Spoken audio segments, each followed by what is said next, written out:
Magandang araw sa inyong lahat at welcome sa aking channel.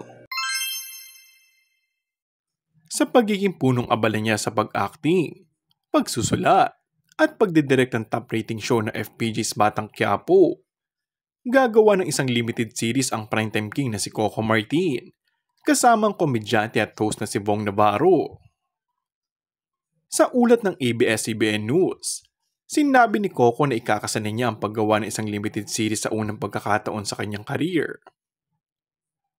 May binubuo akong konsepto with Bong Navarro. Medyo mabigat, action, suspense drama saka comedy. Pero sabi ko kasi, iba ang atake ng paggawa ng series sa ibang platform kesa sa mga teleserye, ani ni Coco. Dagdag pa niya, ibang-iba ang proyektong yon sa kung ano ang nakikita natin sa FPJ's Batang Quiapo o sa mga nauna niyang pelikula.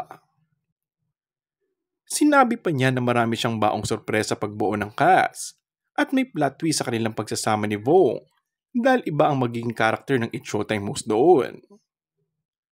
Matagal-tagal na rin niyang pinapangarap ang ganong klaseng proyekto at nais niyang tuparin yun. Samantala, ito rin marahil ang dahilan kung bakit wala ngayon ang It's Showtime host sa noontime show. Miss na din ito ang madlang people at hiling na bumalik na ito sa Showtime. And that's all for our today's video. Kung bago ka lang sa aking channel ay mag-subscribe at pindutin na rin ang notification bell. Maraming salamat!